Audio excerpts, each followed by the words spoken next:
नमस्ते. हा नमस्कार. नाव आणि पत्ता सांगा सर. नाव हमीद मिर्झा आमिर मोकाशी, राहणार हरपोडे, तालुका पन्हाळा, जिल्हा कोल्हापूर. आपली जी उसाची व्हरायटी कोणती हो? 86-032. 86-032. कांडी लागण केली का नर्सरी? कांडी लागण केली. कांडी लागण केली. किती महिन्यापूर्वीचा ऊस सर हा? 6-6.5 महिने झाले. 6 महिने झाले हे की नाही? तर 6 महिन्यात जर ही सर उंची बघायला गेलो तर उंची किती फूट झाली उंच अशी? उंची जवळजवळ 7-8 फूट झाली आता. 8 फूट झाली. म्हणजे महिन्याला 1.5 फूट ऊस उंचीला जातोय उंचीला आपला. जातो. कांडी लागण करून कांडी सर. लागण करून. म्हणजे सर कांडी लागण केली की ती उगवून वर यायला जवळजवळ 1 महिना 1.5 महिना जातो बरोबर आहे. है की नाही? होय. तर ही जी फुटव्या संख्या जर बघायला फुटव्या संख्या किती आहे सर? मोजा बरोबर 1 2 3 4 5 6 7 8 आहे. 8 फुटवे आहेत. आणि सगळे फुटवे कसे आहेत सर? सगळे फुटवे एकसारखे एकसारखे झाडे. होय. है की नाही? तुम्ही दरवर्षी ऊस करता सर? दरवर्षी कायमस्वरूपी ऊस करता? कायमस्वरूप. ह्या वेळेला वेगळे पण काय जाणवते काय? यावेळी वेगळे पण म्हणजे कसं झालंय, हा त्यात आंतरपीक आम्ही कोबीचे घेतलं होतं. हा कोबीज आणि मिरची. बरं. हा त्याला सॉइल चार्जरचं वैदिकचं सगळं वापरलेलं. काय काय वापरलं सर? वैदिकचं कृषी अमृत, हा RMPH हा सगळं डोस वापरला. बेसोलूच दिला सगळा. हा. बर. पण कोबीजला ते वापरलेलं. कोबीसाठी वापरलं. बरं. उसाला काही केलेलं नव्हतं. बरं. हा त्यातलं ते उसाला सगळं लागू झालंय. उसाला आम्ही रासायनिक सुद्धा अजून काय घातलं नव्हतं. सेपरेट काय घातलं नाही. सेपरेट काय नाही. म्हणजे तुम्ही म्हणजे कोबीला जे वापरलं कोबीला जे वापरलं त्यातलं त्या खतावर सगळं ऊस आलेला आहे. ऊस आलेला आहे. म्हणजे आपण ऊसात आंतरपीक म्हणून कोबी केली आणि मिरची केली होती. आणि त्याचं उत्पादन कसं आलं जरा त्याची माहिती सांगा सर.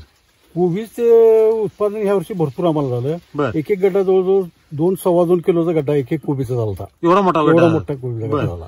आपण सर मार्केटला आता कोबी बघतो है की नाही? हा. त्याची साईज किती असते आणि त्याचं आकार किती असतो मार्केटला आपण जे बघतोय ते? ती किती 1 किलोच्या आतली सरासरी असते है की नाही? मग आपला 2 किलोचा का झाला सर? आम्ही आता हे सॉइल चार्जर हे सगळे वैदिकचं वापरल्यामुळे मोठे फुगले होते. साईज मोठी ते सगळे आम्ही ह्याला विकले. मार्केटला मार्केटला चायनीजवाल्याने दिले सगळे. चायनीजवाल्याने सगळे दिले. सगळे चायनीज. बर. एवढी साईज मोठी झाली? हो, एवढी साईज मोठी झाली. बर. आणि बाकी मिडियम साईज होती सगळे मार्केटला घालून. मार्केटला दिली. मार्केटला. पण अगोदर सर केमिकल शेती करत होता? केमिकल केलं की कोबी सुद्धा केमिकल 7,000 आम्ही केलता अगोदर ह्याच्या अगोदर. बरं. त्यावेळेला आम्हाला काही दर लागला नाही. 3 रुपयांनी दर होता. आम्ही कोबीज अखंड एक 2 भाग करून भरणीला पुरून टाकला असं. बर. म्हणजे लॉस त्यावेळेला जवळजवळ. बरोबर. हे वैदिक केल्यामुळे आमचा बराच फायदा झाला. मग काय फायदा झाला? वेगळे पण काय जाणवत होते? वेगळे पण म्हणजे जवळजवळ 15 रुपयापर्यंत दर मिळाला आम्हाला. बरं. मार्केटला तेच जर आम्हाला मोठी जी गड्डी होती ती चायनीजवाल्याने विकताना ही रोज गाडीला पोती बांधायची पाठीमागे घेऊन जायचं. प्रत्येक रोजची ट्रिप चालू आहे. बरं. म्हणजे लोकल विक्रीला संपला सगळा. म्हणजे मार्केटला घालायची गरज पण लागली नाही. बरं. एवढी मागणी का वाढली सर? काय क्वालिटी चांगली झाली नाही. बरं. हा. एवढी साईज मोठी झाली होती. मोठी साईज झाली आणि दिखाऊ पण असं शायनिंगचा चांगला होता. बरं. त्याला काय वापरलं सर आपण? वैदिक बेसोल डोस काय दिला? बेसोल डोस पहिला दिलता. कृषी अमृत, परत सॉइल चार्जर तुमचं ड्रिप वगैरे जात होतं. RMPH हे सगळं दिलं होतं. वैदिक मध्ये आणि रासायनिक मधला तुम्हाला मुख्य बदल काय जाणवते? बदल भरपूर आहे. तर वैदिक मध्ये रासायनिकला कसं आहे माहिती आहे काय? रासायनिक वापरल्यानंतर त्याला औषधं भरपूर वापरावं लागतात. फवारणी. बरोबर. आम्हाला याला काही जास्त वापरायला लागलं नाही. बरं. का बरं लागलं नाही? अभ्यास केला सर? त्याचा केला की आता आम्ही बरेच व्हिडिओ असे कित्येक महिने बघतोय आता. बरं. त्यावरून आपण सगळं हे करत गेलो. अभ्यास केला. बरं. म्हणजे आपण जे काही दिलं ते मातीला योग्य पोषण दिल्यामुळं सगळं म्हणजे जे पीक आहे, जे मुख्य पीक आहे ते अगदी धष्टपुष्ट झाले. त्यामुळे रोगाचा प्रादुर्भाव झाला नाही. आता त्याचाच आपण फायदा बघतोय. त्याचाच बेसोलडोस आपण ह्या उसाला पण लागू झालेला आहे. हो. तर उसामध्ये तुम्हाला वेगळे पण काय जाणवतं ह्या वेळेला? उसाला आता रासायनिक काहीच खत न घालता आता म्हणजे हेच आम्हाला फुकटचं पीक असल्यासारखं झालं. हे बोलच म्हणायचं. बरं. असं म्हणजे एक आंतरपिकानं तुम्हाला सगळं खर्च काढून दिला सगळाच. आतापर्यंत खर्च सगळा आमचा त्या कोबीमधून निघाला. हो. आता जवळजवळ 2 बॅरेल पिकलेली मिरची आणि परत शिल्लक ठेवल्यात. त्यात मिरची पण केली केली ती. बर. आणि हिरवी मिरची म्हणजे एवढी जास्त नाही. मिरची आम्हाला कोबीजमुळे जरा कमी झाली. बरं. हिरवी मिरचीचा दर भरपूर मिळाला ह्यावेळेला. ती पण विकली. बरं. 12 गुंठ्यात आपल्याला कोबीचं उत्पादन किती निघालं आणि मिरचीच किती पैसे? 35,000चा कोबीज झाला. किती? 35,000. 12 गुंठ्यात 35,000 रुपयाचा कोबी झाला नुसता. आणि मिरचीची 2 बॅरल भरून ठेवलेत. ती पिकलेली वाळवून आणि हिरवी 2 व्हरायटी होत्या. हो. बर.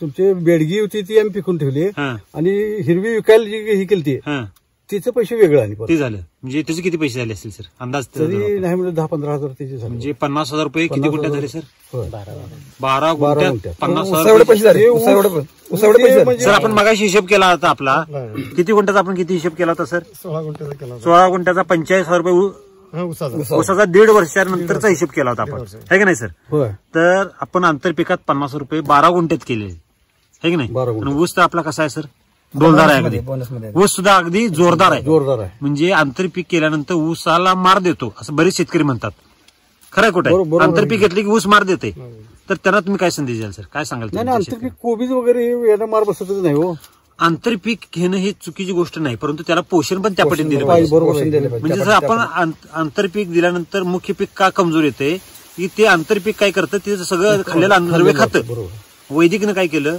आंतरपिकाला पण ताकद दिली आणि मुख्य पिकाला पण ताकद दिली दोन्ही पण पिकाला ताकद दिली की नाही सर म्हणजे अशी ताकद कशामध्ये वैदिक मध्ये 6 वर्षी आपण वैदिकचा वापरच केला नसता काय परिस्थिती झाली असते सर मग ऊस एवढा झालाच नसतं नाही है की नाही आंतरपिकास पण एवढे पैसे झाले असते का सर नाही 12 गुंठ्यात 50,000 रुपये झाले ते जर 1 एकर असतं तर किती रुपये झाले असते 2 लाख रुपये आंतरपिकाचे झाले असते आहे की नाही आणि ऊस तर बघायला ऊस तर कसा आहे सर आंतरपीक घेतलंय आणि ऊस कमजोर झाला असा आहे का काही सुद्धा नाही है की नाही ऊस किती पटीने आपल्या भागात सर ऊस शेती किती टक्के केली जाते 80-90% ऊस शेती खरं कुठं आहे सगळ्यांचा ऊस असा आहे का हो कुठंच मिळणार नाही असं भागात तर कुठं नाही असा ऊस बघायला सुद्धा का बरं नाही का नाही याचा अभ्यास केला का सर बरोबर आहे बघायला पण असा ऊस नाही का नाही त्यांनी केमिकलचा वापर केला आपण कशाचा वापर केला सर आम्ही वैदिकचा केला आता मला भर आता 2 वाजलं असेल ना एवढं टेम्परेचर म्हणतो 38 टेम्परेचर आहे तरी ऊस येते म्हणजे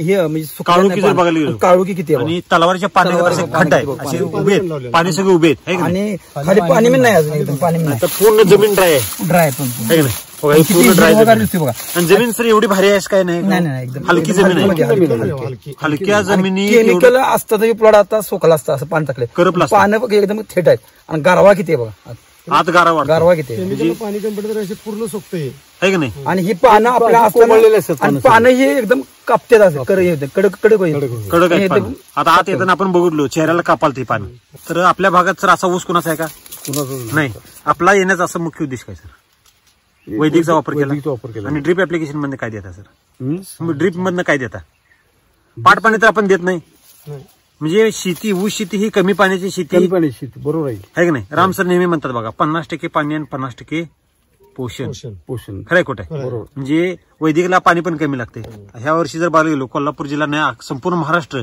दुष्काळाच्या पट्ट्यात आहे की नाही त्यांना तुम्ही काय संदेश द्याल त्यांना काय ड्रीप वापरून वैदिक वापरून कमी पाणी घेऊ शकतो है की नाही बऱ्यापैकी शेती आता आपण येताना बघितलं सर ऊस शेती सगळी अशी करापायला लागली त्याकडे बघितले की पोटात सुद्धा कालवते सर है की नाही है की नाही आपल्या भागात पण बरीच ऊस असे की बाबा ज्याकडे बघितले की आपण नाराज होतो त्या ऊसाकडे बघितले की आपल्याकडे ऊसाकडे बघितलं सर कसं वाटतं प्रसन्न वाटतंय तिथं बाहेर जाऊ वाटत नाही एवढा हिरवागार आहे की नाही मला लोक विचारतात काय पापाने काय घातले हा तुम्हाला विचारतात कसं काय बरं एकत्र असल्यामुळे पापाने काय घातले तर आम्ही आंतरपिकाला ते आरएनपीची वापरल्यामुळे त्याला ते लागले असं सांगते मग ते आरएनपीची त्यांना काही कळत नाही बरं आर्यन म्हणजे वैदिकची एवढी ताकद आहे असं तुम्हाला तर आधी वाटत होतं का सर तुम्हाला असं पहिल्यांदा सुरुवातीला ज्यावेळेला तुम्ही अभ्यास केला वैदिकचा त्यावेळेला तुम्हाला असं वाटत होतं का सर वैदिकचे पुढे एवढे लहान असतात है की नाही वाटत नव्हतं की बरोबर हा हे बारकी पुढे काय काम करते असं वाटत होतं का तुम्हाला नाही काहीच नाही हा आम्ही व्हिडिओ बघतो तर आम्हाला असं वाटत पण नव्हतं की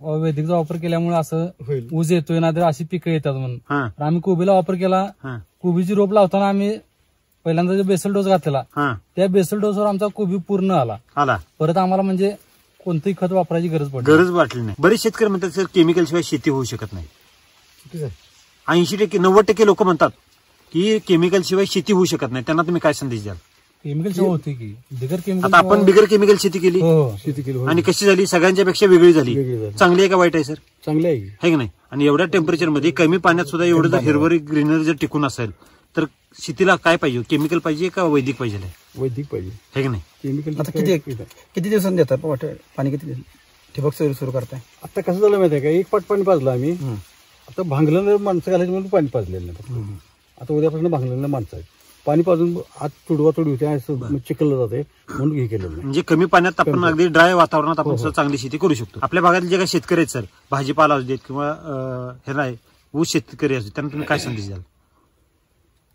काय त्याला वैदिकचं वापरून कमी पाण्यात आणि विक्रमी उत्पादन घेऊ शकतो आपण. म्हणजे आंतरपीक घेऊन सुद्धा आपण मुख्य पीक सुद्धा चांगले घेऊ शकतो. बरोबर आहे की नाही? तर तुम्ही एसटी वैदिककडे वळाला कसं सर? कशी माहिती कळाली तुम्हाला?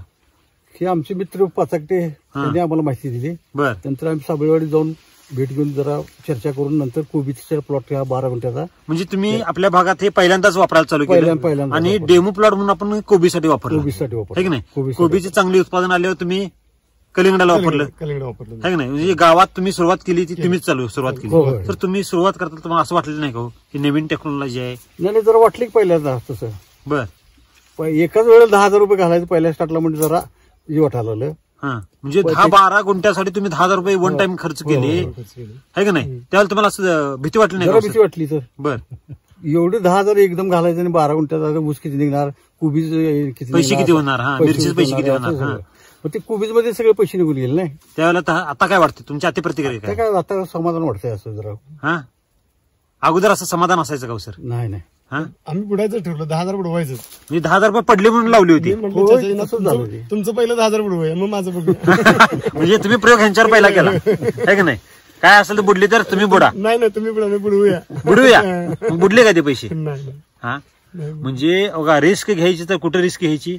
जिथं फिक्स आहे तिथं रिस्क घ्यायची, आहे का नाही? म्हणजे वैदिक मध्ये काय sir, guaranteed fix guaranteed income आहे का नाही सर? एवढं बोलतात छाती टोक म्हणून आम्ही त्यांच्यावर धाडस केले. व्हिडिओ पण आम्ही आता जवळजवळ 6 महिने बघतोय. बघताय जसं व्हिडिओ मध्ये बघितलं तसंच आहे सगळं. तसं आहे. बरेच शेतकरी काय म्हणतात सर की युट्यूबला जे व्हिडिओ आले असतात सगळे फेक असतात, पैसे देऊन केलेले असतात. पैसे देऊन काय नाही, तसं नाही. आम्ही आता अनुभव घेतलाय. बघा सर, आपण खोटं बोललो, माणूस खोटं बोललो, पीक खोटं बोलल का? पीक कसं खोटं बोलल? आता पीक समोर बघतोय सर, पीक असं आहे, तुम्ही कोबीचं एवढं उत्पादन घेतलं, मिरचीचं एवढं चांगलं उत्पादन घेतलं. पण आम्ही आता कोबीचं उत्पादन घेतलेलं त्यातलं हे ह्याला लागलेलं आहे. आम्ही ह्याला दिलेलंच नाही, अजून दिलेलं नाही. जर ह्याला अजून सेपरेट डोस जर दिला तर मग आणखी काय होईल वेगळं होईल चित्र, आहे की नाही? आता द्यायचं ठरलं, ड्रिप मध्ये सोडायचं ठरवले.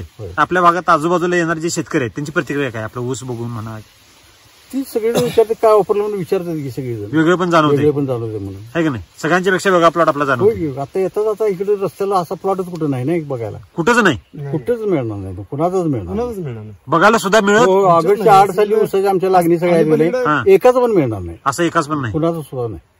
अलीपलीकडे गावात सुद्धा मिळणार. अखंड आजूबाजूच्या पंचकृषीत नाही कुठं. नाही. बघा, म्हणजे एवढं वेगळं पण जाणवते. वैदिकने एवढी ताकद आहे की नाही? आहे, ताकदच आहे. तुम्हाला मार्गदर्शन कोणाचं मिळालं? मार्गदर्शन आम्हाला पवार सर. सर नमस्ते. नमस्कार. तुमचं नाव पत्ता सांगा सर. कृष्णा शामराव पवार, साबळेवाडी, तालुका करवीर, जिल्हा कोल्हापूर. फोन नंबर आहे 8788 130 837.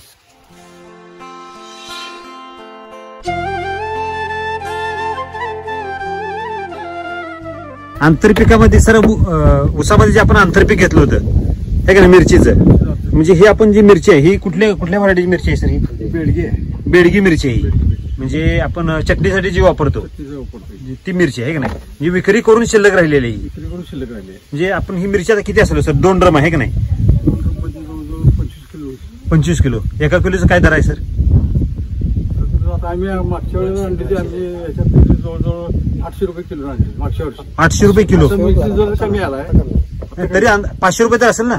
5 दुनी 10 म्हणजे 10,000 रुपये निश्चित आपल्या इकडे ही मिरची आहे. वाळली आली म्हणजे एसटी वैदिकचा जर आंतरपिकात जर सर खर्च काढायला गेलो, तुम्ही मगाशी म्हणाला पहिलं 10,000 रुपये जे लावले ते 10,000 रुपये इथं शिल्लक आहेत. बरोबर आहे. खरं खोट आहे? म्हणजे जे तुम्ही पडले म्हणून लावले होते ते तुम्हाला इथं भांडवल रूपात दिलेले आहे.